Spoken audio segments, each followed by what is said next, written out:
All right. Thanks, Rosalyn, so much for joining me. I know you're the founder of RevOps Collective, which a lot of people on our team follow, especially on the ops side of things, and really excited to get into a conversation which we haven't really on this podcast before is around RevOps and how important of a role it is for go-to-market.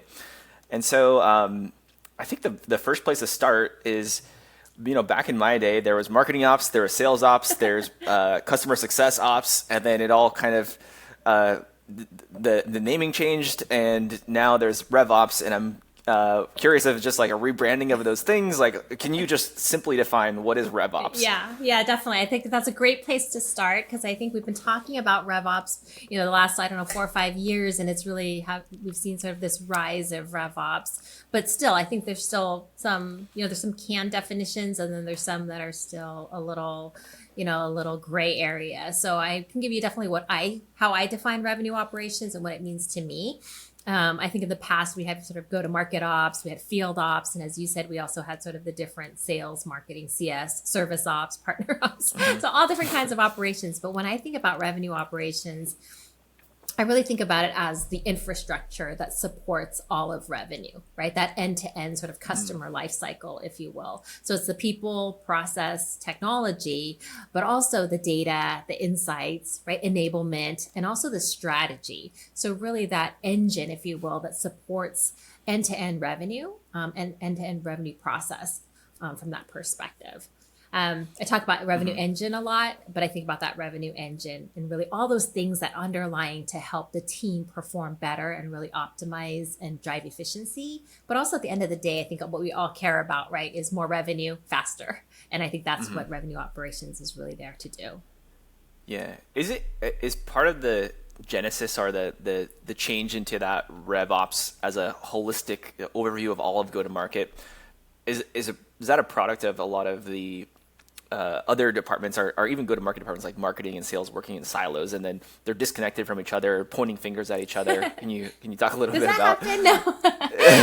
No. Yeah, no, definitely. I think for sure. I think there's also, I think that the rise of revenue operations and why it's become such a strategic sort of part of the business is because of some of those things that you mentioned, right? There's one sort of the silos of, typically we see marketing and then sales and sort of customer success or kind of post-sales business. But in SaaS, as you know, it's like, it's much more of a loop, right? It's a cycle and much less of, I use this analogy of the baton race. In the past, it was kind of a baton race where marketing would get leads and they would hand off to sales, and then sales would hand off to services and implementation, right? And support. But now with SaaS and just the way that, so many different go-to-market motions and just the complexity, right, of doing business, it's much more like a soccer game. Right. I think about all of the players kind of passing the ball, if you will, back and forth, but staying involved in the game and then coming in and out sort of the game as needed.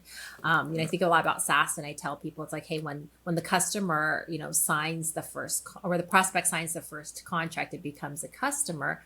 That's really just the beginning, right, of the journey. If you're doing your job right, if we're doing the right things, that's just the beginning. So I think it's that complexity of buying motions, different type of go-to-market motions, and also, just the rise of the complexity of technology, right? The tech stack of data and just the demands, I think, on the market have really given rise to RevOps because the buyer, right? Even like you and I, as consumers, right, we expect that, easy to do business with, that frictionless experience. And so RevOps is really sort of that holistic body that can kind of bring all of that together more from a customer lens, right? And really thinking about the customer's perspective, not just from inside out, but also outside looking in.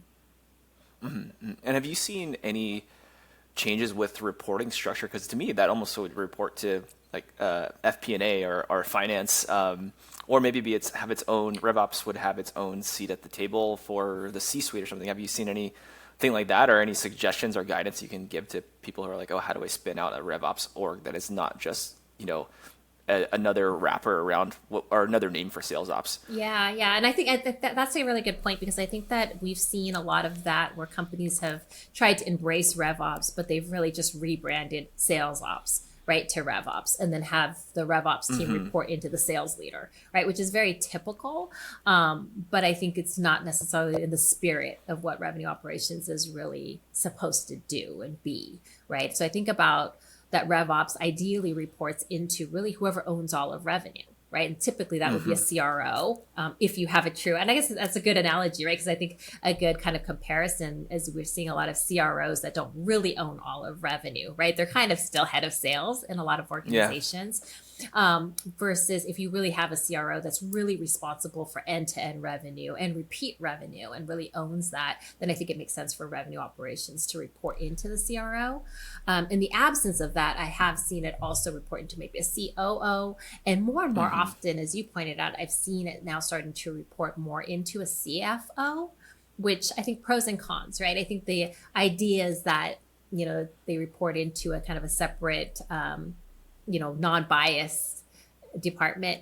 But for those of us who have worked long enough in sales and in finance and on the marketing side, is that we know that there's a different bias, right, when you work under finance as well. So I think the main thing is keeping revenue operations the leader to be somebody who's really truly invested and empowered, right, to be looking at the funnel, holistically across all of the different teams and being able to make recommendations and provide guidance to really help that, help the end goal, which is that customer experience.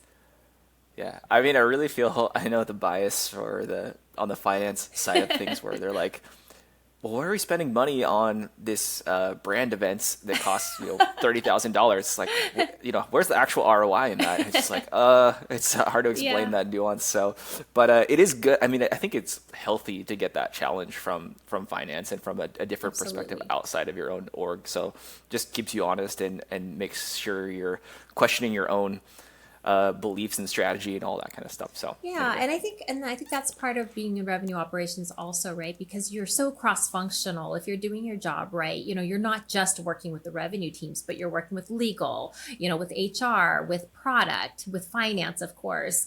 And I always joke that nobody is safe from operations in the company. Like, we will get into your business, but I definitely think that, that very close collaboration with, between all of the different teams is really the spirit, right, of having revenue operations. And speaking of getting in people's business, what are some of the things that you're jumping into and like helping out with whether it's guidance or holding people accountable, or like how are you working with like the different teams, or how do you think about that? Like, because I do view RevOps, I guess, as somewhat of a service org. You're servicing and helping out other teams with direction, strategy, unblocking things. Like, so what are some tangible things that you're helping RevOps is helping teams out with? Yeah, I think having revenue operations kind of be that holistic body, if you will, the function that kind of takes a step back and looks across the funnel and really understands, all of the different touch points across all of the different functions, but also how things tie together in terms of, from a data perspective, from a systems perspective, and sort of those insights and business view, but also around the process, right, and the policies, because I think that's where we see a lot of the broken pieces of, an organization is those handoffs, right? Whether it's within revenue when you're going from marketing to, an SDR, to sales, to kind of post-sales or services and such, and renewals, but also the handoffs, to finance from a billing or invoicing perspective, or from a top of funnel budget perspective, right? The feedback and sort of the synergies with product, right? Making sure that we're getting the right information from product to feed into our marketing, which feeds into our sales. And same thing when we talk to customers, to make sure we get that feedback back to product. So I think keeping people aligned in terms of, what are we trying to do from not just a go-to-market perspective, but even from a company perspective a lot of times, right? Like, what are we trying to do? And making sure that everybody is informed and understands, kind of where we're trying to go. And then the plan in terms of, from an operational perspective, how are we actually going to execute? I call it operating cadence, but it's really how are we going to execute against the strategy, and then keeping people informed and really aligned and along for the journey, I think, is really important. And then the piece about more kind of holding people accountable, it's also setting the right expectations right, across the organization to understand what's their roles and responsibility within what we need to drive our go-to-market strategy, but also being able to, show that the perspective of what's happening in the business, right? I think that single view of the business and keeping people looking at what's important and how they impact and influence, our ability to drive a better customer experience and to drive revenue. But a lot of times it's, those silos are because people just don't know, right? Oftentimes they just don't understand that what they're doing here affects these other 5 teams in different ways, whether it comes upstream or downstream, but they don't really see the full picture.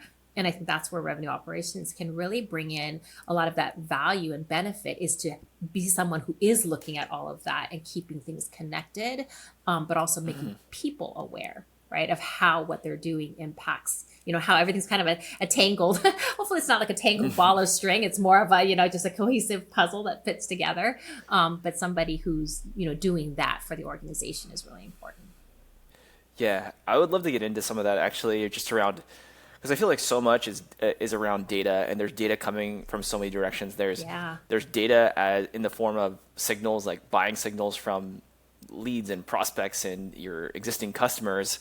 Then there's also the data around just data hygiene for how deals and the customer lifecycle and how things are progressing from one stage to another. And then there's data from your product that maybe lives in a data warehouse, and all these things are sometimes in silos, sometimes they're all just in a data warehouse. And how do you wrangle all this data together and make it cohesive so that every single part of the go-to-market department can understand and grok it and use it to their advantage versus being overwhelmed by it? Yeah. I think that's, it's really interesting, because I think years back everyone was saying, oh, we need more data, right? And so we would gather data from everywhere. We would buy data, right? We would gather information, but then what's really important is, what are we going to do with the data? Right? I've seen so many organizations where they have so many accounts, so many contacts, so many leads just flooding their CRM, but they're not doing anything with it. And all it is noise, right? And to your point, it's what you mentioned, how do they use the data, right? And that's what's really important, is what are we going to do with the data? And then what is the data telling us to go do next, right? I've been a bit on my soapbox about kind of next best action, right? Because it's great to have data and insights, but if you're not taking action or making decisions upon that, then it's not really worth anything.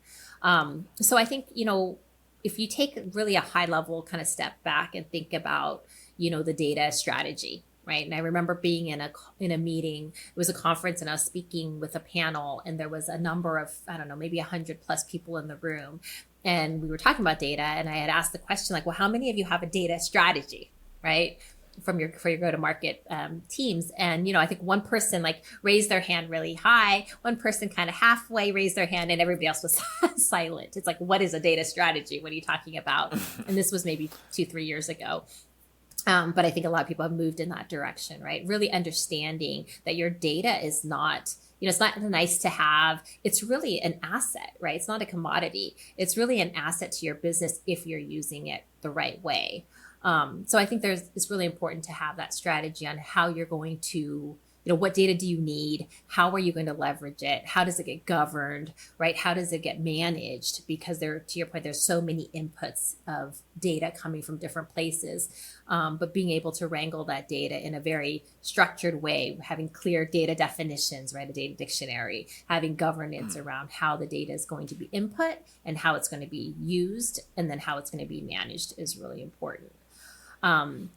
In terms of, you mentioned kind of signals and such, and I think there's just so much data coming from different places. So I think that's why it's really important to know what data is meaningful to your business and how do you get that, right? If you work backwards and think about, or even I guess maybe work from the top around what is your strategy, what are the your key objectives, and then you think about what are those metrics. Right? What are the performance metrics that are going to help you measure how well you're trending towards those objectives, or how well you're achieving those objectives, but also just how well you're trending, because I think that's really important to be seeing, directionally how things are going, because then you're able to make changes and make decisions. And then you can back into, okay, well, what is the data, right? What are the data points that I need to be able to manage and be able to measure those metrics? And that way you can start to define what's important and what's just noise, right? What are the important primary data points that you need? And what are the things that are like, okay, those are like, things that we need for more of a, lagging indicators, kind of reporting the news, right? Because everyone can talk about, win rates and close rates and average deal size, but those are all really looking in the rear view mirror in terms of what you did. But what you really want in today's world, especially with this market and how things are moving so quickly, is you really want the leading indicators, right? You want to be able to see, what is this doing to my conversion rates? What is this doing within the cycle, right? We're not after the fact. Yeah, yeah. You mentioned something around. I think you were getting at data leading to action versus looking in the rearview mirror and saying like, oh, this is something that happened, but how does it inform our decision making? Not so much. It's like not really that helpful. So I'm wondering if you could share some anecdotes or some things you've seen of like, oh, this data was helpful, or surfacing data in this way to the go-to-market team or the go-to-market leaders was helpful because it helped them make a business decision that was impactful. Yeah. You can share any kind of experience there. Yeah. Yeah, definitely. I think, when people ask, I get that question a lot around like, oh, what are the insights or what are the data or even the metrics that I should be looking at? Right. And of course, there's always it depends, right? Because a lot of times it depends on your business and what's important, that are things that are good indicators of how well your business is performing or not. I think when you look at the types of data and insights that you want to serve up to the business, especially from a RevOps perspective, right? Because everyone can show, like I said, deals, time and stage and, number of MQLs and conversion to SQL and, all of the things that I think we measure consistently, right? Around churn rates and retention rates and things. Life cycle metrics. Yeah, things like that. And then we even dig into, right? Like, okay, what is that SQL to SAL or whatever your terminology is, but really just looking at the different touch points across the funnel. But I think what's important to do is dive into the next level, right? I think diving deeper than just that surface level is where the real information is that can really help to guide your business on how you want to pivot or maybe lean in if something is working really well. Because if you wait, like you said, kind of till the end of the month or the end of the quarter, by the time you have those results, you're probably a week or two into the next time frame. And now you've got to try to make a decision and pivot and you've lost time versus watching as things go, in cycle. So example, as you're watching, deals that, move from, I don't know, you're from MQL to SQL, for example, just things that are, a marketing qualified lead, you've done your lead scoring and you see that those convert more, being able to ask the why, right? And kind of being curious and being able to dive into much deeper insights into, well, why did these convert? Why did these convert faster or why did these move faster through the funnel? And looking at the, whether they're account firmographics, like around the type of customer, like is it ICP, is it not? Maybe your ICP needs to be, revised as well. But what are those target personas that convert faster? What was that messaging? What were those use cases? Going deeper into those insights to really extract the information that can then inform you in terms of what is that next action you should be taking. Another example, I think that companies, because we all focus on top of funnel, right? That's an easy one. Everyone's like, oh, I want more leads. And then we talk a lot about, but it's really important to, customer value and customer satisfaction. But then we go, but we need more top of funnel. We want more leads. And so I think really honing in on the customer side is also an area that I think more companies should be spending their time, is really understanding, why did the customer buy, right? What did they buy? Why did they buy and why did they stay, right? And even when they leave, like, why do they leave, right? Because there's so much gold in understanding why your customer bought and then what's that value that they're receiving, because that all feeds back into your top of funnel, right? And helps to refine your ICP and get better information around the type of accounts we should be selling to. It gets better messaging, right, for your outbound and for your marketing campaigns. And it also helps you understand if they're not good, not a good fit, and they churn, maybe, did they churn because of something that we could have done better from an onboarding or maybe implementation perspective, or were they just never really a good fit to begin with? And that can also inform a lot of things on the front end. So I think really asking the why, digging to, what is that? I forgot what that methodology is, where you ask like 5 whys or whatever until you get to the real reason. You just keep asking why. Sometimes I think just being naturally curious and asking, why is this performing better or why is it not performing as well, I think can lead to a lot of really good insights for the business.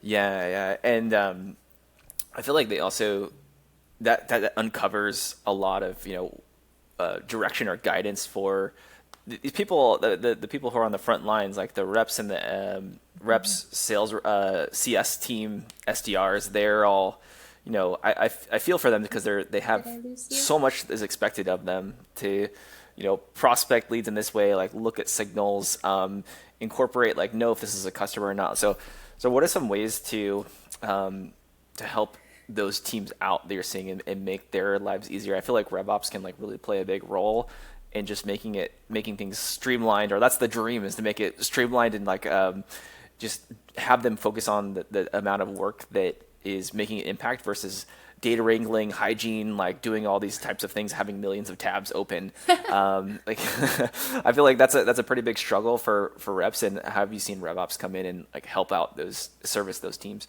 Yeah. I think that's probably the one thing that you definitely do not want your reps doing, right, is kind of hunting and pecking for data, right? Trying to figure out which accounts they should be working or trying to look for contacts, right, to go reach out to on accounts, because there's so much data available today that there's really no reason why we shouldn't be serving up those best accounts, right, and being able to serve up the personas that they need to go talk to, along with the right, messaging and the right use cases and all of that.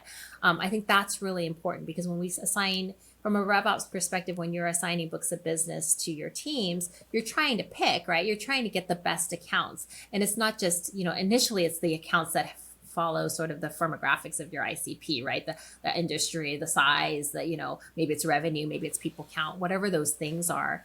And then the personas that you want to reach out to, right? Depending on what type of buyer personas those are and what level, right? Being able to serve all of that up can save a huge amount of time for your reps, right? Just being able to assign those accounts, populate those contacts within those accounts so they know who to reach out to.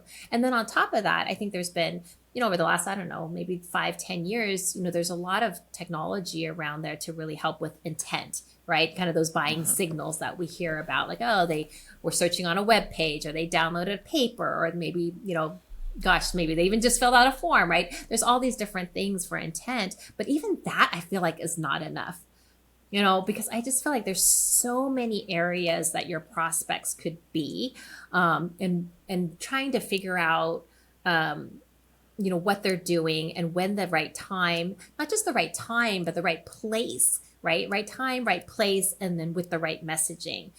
Because we talk about personalization a lot for reps, but it's not about personalization, right? It's about relevance.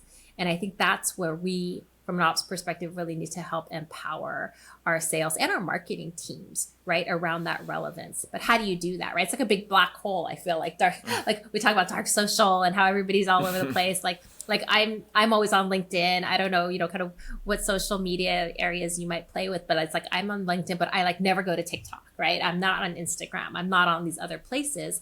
But it's so important from a company perspective to, meet your prospective buyers where they want to be met, right? And then not only where they want to be met, but when they want to be met, and trying to figure out all of those things it's kind of a big black hole a lot of times. Nope. I don't know if I lost you there for a second, but I think, I think just... I was lost for a second there. I think we're okay now.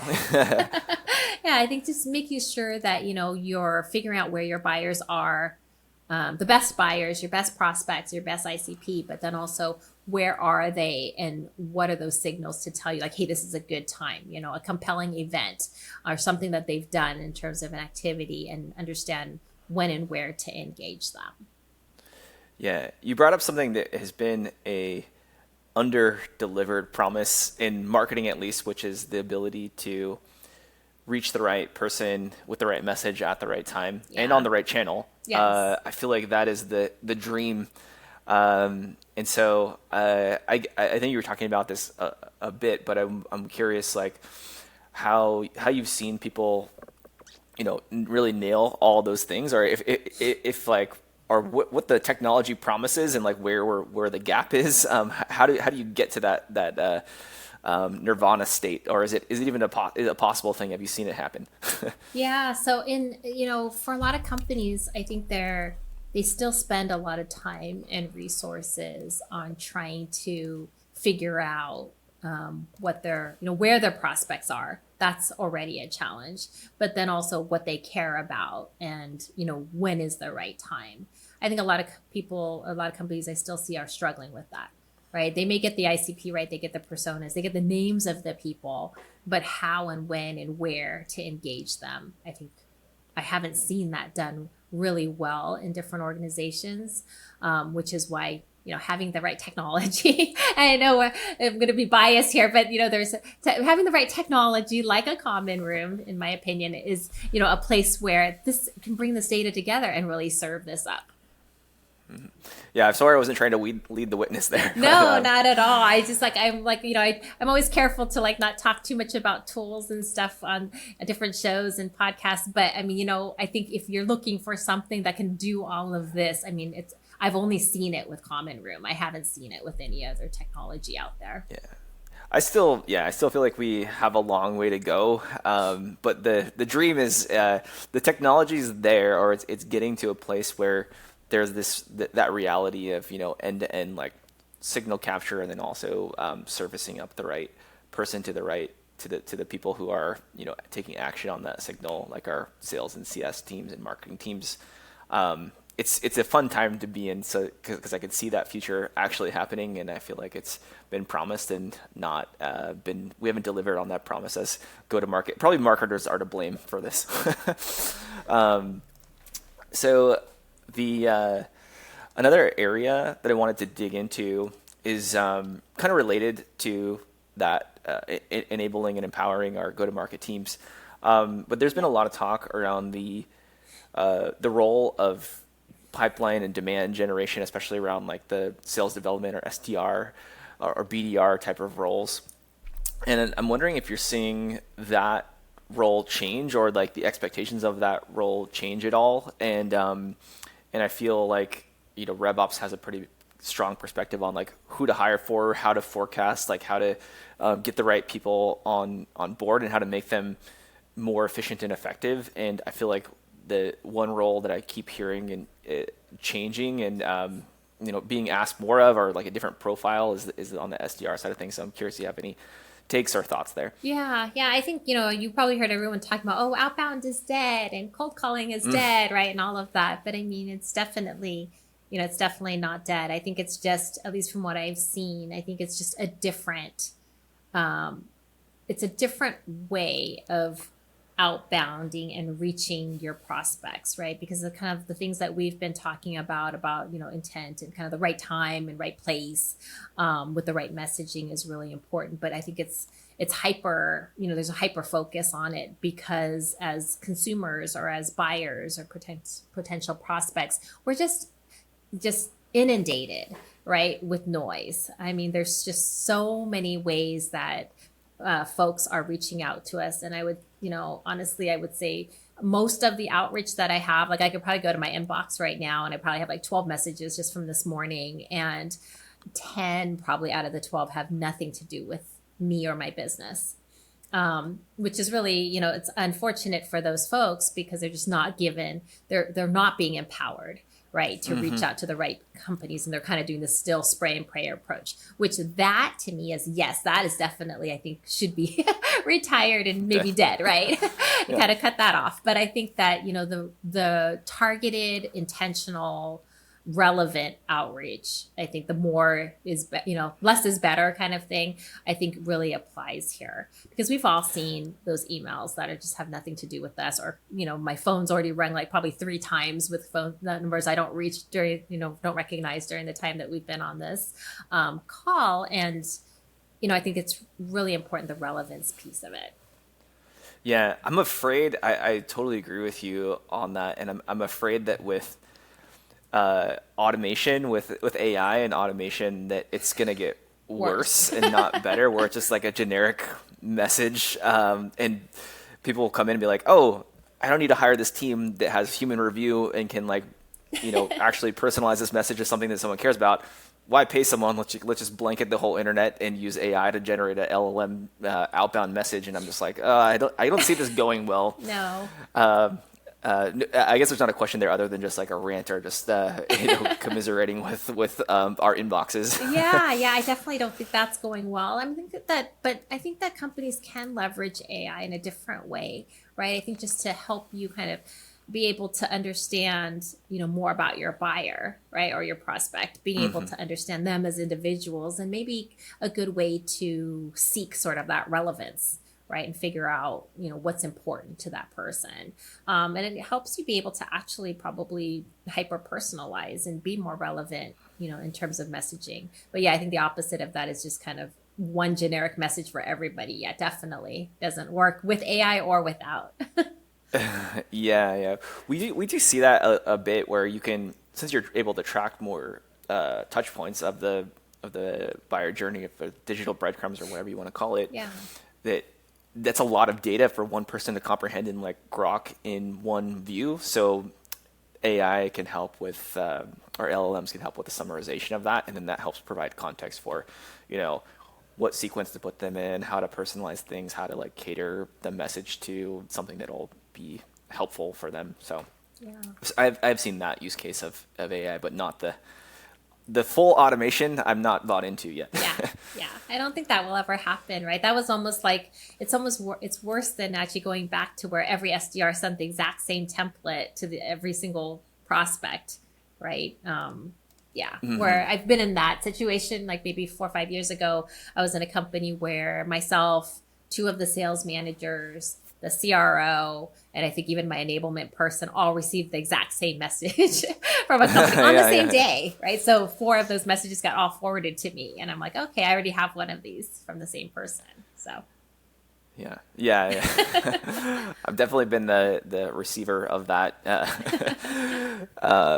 Okay, so I just wanted to close out with one, actually maybe a couple of things. It's just like the future of RevOps. Where do you see things going? What are your hopes? Like, where do you want the role to go to? And would be curious to get your thoughts on the predictions for the future. Yeah. I think we'll continue to see. I think we'll continue to see revenue operations become more and more of a player in organizations. I think in tech, obviously B2B SaaS, and in tech, RevOps is well adopted, but it's also now starting to be adopted outside of tech, right? We're seeing more of that, because the outside, we always think about in technology, we think that's kind of our world, but there's so much other industries that haven't fully embraced sort of this revenue operations concept. It's still new to them. So I think we'll continue to see the proliferation of just having that type of function. And hopefully we'll continue to see that function evolve to be much more than, just the kind of tactical administrator of technology and, the systems and stuff, or maybe the day-to-day like deals desk, bookings or marketing automation, right? And things like that. So I think we'll continue to see the rise of that. And ideally we see RevOps really being much more of that strategic partner, right? Some of the things that we've been talking about providing the right information, the right guidance, the right signals, the right data to the business to really help them, help inform sort of that next best action. Yeah. The last thing I actually wanted to ask is just kind of, I've seen RevOps working well, where it's more strategic and more guidance driven versus just, wrangling data, being an admin essentially. And I think that visibility into the whole structure of go to market and what all the different like levers and conversion rates and all that stuff is just so invaluable to making the right decisions and informing the whole entire business of like you said this before, how our engine works. Yeah. And the question I'm getting at is, what's the career path, or what is when you're starting, like where do you see this role going? Is it a seat at the table, like a C-suite role? Is it if you start out as a junior RevOps person, like where can that lead to? I think a lot of people getting started probably want to know, like, oh, is this the right path for me to choose? Yeah, I love that question. And I think, I think that's what's so amazing about being in this space is because, everybody's journey kind of getting into RevOps is going to be very different, right? Nobody kind of grew up thinking like, oh, I want to, I want to be in revenue operations when I grow up, right? Nobody's ever, I don't think anyone's ever thought that, but we sort of land in these roles. And so we come from, all different areas. And along the same lines, whether you're coming from finance or maybe IT or even a learning and development role or from sales or from marketing, you would land in these operation roles, and similar to how you came into the role. I think it's a very wide, there's a lot of opportunity in terms of where to go next. Because I think that, some folks will want to just continue to grow, right? They might want to become a manager or, director or VP of RevOps. But there's also opportunity to potentially move more into, a data science or, analytics, BI type of role. There's also opportunity to maybe grow into broader operations, more of a COO type of role where you're responsible for company operations. And then there are other ops folks who want to be a CRO, right? And they like being in front of customers and want to, be part of that that opportunity as well, or even moving into a CMO role or a CCO role. I think there's lots of opportunities. Yeah, I've seen people move into growth marketing. Yeah. I think there's lots of places to move, depending on where your interests are, but also where your strengths are. And there's also opportunity to move from, different, small company to large company to small, because I think their operational infrastructure, sort of the skills that you need, are very different, right? Whether you're a one-person team in a small Series A company, or you're, a VP of RevOps managing a team of 30 people in a large enterprise organization. Yeah, awesome. Well, really, really great stuff, Rosalyn. Just for folks who want to follow you, get content from you, get your help, where can they reach you? How can they get connected? Yeah, definitely. So definitely, I'm like, I spend most of my time on LinkedIn. So definitely, reach out to me on LinkedIn, follow me as well as my page. You can go to my website, the RevOpsCollective.com, to learn more about, just RevOps in general. I do have a small community of RevOps professionals there that you can join. Also learning about, consulting and coaching. I actually do one-on-one RevOps executive coaching, kind of to all the things that we've talked about. You can see RevOps is just so incredibly broad. So having sort of a guide and a coach in that area is very helpful. But definitely go on the website. There's a section for RevOps resources. So if you want to learn more about RevOps, there's lots of videos and content there too. All right, sounds good. Well, thanks so much, and we'll talk soon. Awesome. Thank you so much for having me.